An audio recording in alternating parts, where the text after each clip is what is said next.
In this lesson, I'll be discussing the second version of Substring. It's a continuation of a previous lesson that I've already done. To start, I'm going to create a new project. I'm going to name it string substring example 2, and I'm going to make sure that it's on my USB key and in the correct folder. And in addition, I need to make sure that we're using Visual C#, and I'm going to use a console application for this example. Now the substring function number 2, or substring version number 2, sort of works in a very similar way to the previous substring function. When we use the substring function, we pass in, instead of one number, two numbers. The first number is just as the previous substring function. It specifies the starting index for the substring that you want. And if you remember from the previous lesson, a substring is just part of a bigger string.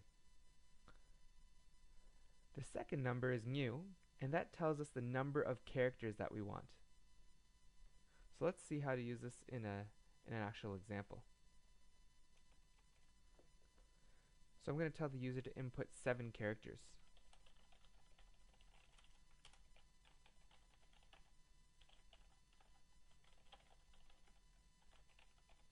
And I'm going to get the input. So I'm going to use a console.writeLine, but before I do that, I need to declare a string variable to save their input. So I'm going to document it. I'm going to store the user's 7 characters, and I'm going to make a string called input, and then I'm going to assign it console.readLine, so it saves what the user types in. Now I need to just ensure that the user has actually typed in 7 characters, and to do that I'm going to use the length function, which I covered in a previous lesson.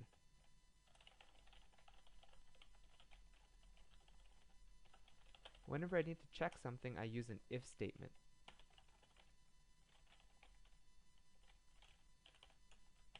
So there, that's my check to ensure that they've actually typed in 7 characters. Now if they typed in 7 characters, now I'm going to start to break down the string using my substring function. So one thing I can do is, maybe I'll get characters 2, 3, and 4. Okay? Or in other words, the second, third, and fourth character. So not actually the numbers 1, 2, 3, 4, or 2, 3, 4. So here, I'm going to create a new string variable that will store the second, third, and fourth characters of the input. String second to fourth characters.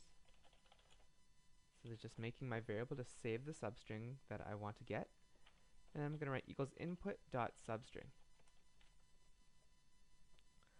This pop-up that appears is very useful. It actually tells me which versions are available. So the version I want is the second one. You can see here in the help actually that tells us the first number is the start index, which is the 0-based starting character position of a substring in this instance. So the first character starts at index 0, the second character starts at index 1. Since I want to get the second character, I'm going to write 1 here. Now the length. The length is the number of characters that I want.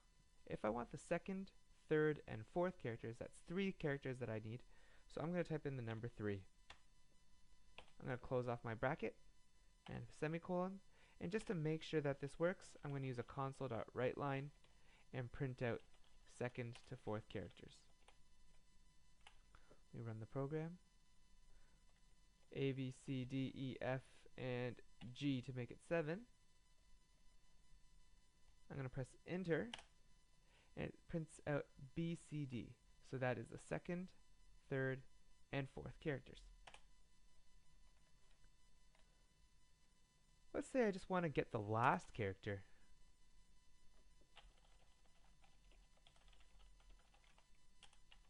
So I'm going to document that, and document my variable.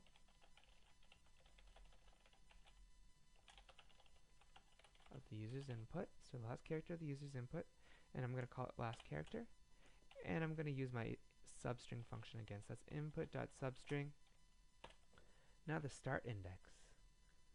Well, remembering that the first character starts with an index 0, the second character is index 1, the third character is index 2, that means the last character, which is the 7th character, is going to have index number 6. Now I want to make my code more flexible.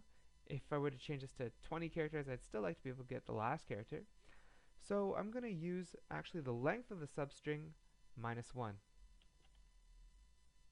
The length of the substring minus 1 is always the last index in the string.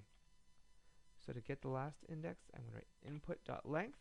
So that's the length of the entire string minus 1. And I want to get one character. So I'm just going to write the number 1 for the length. Now let's print this out just to make sure that it works correctly. I'm going to type in the same input, A, B, C, D, E, F, and G. I press enter, and here you can see my two outputs. B, C, D is the second to fourth characters, and G is the last character. And that's Substring version 2.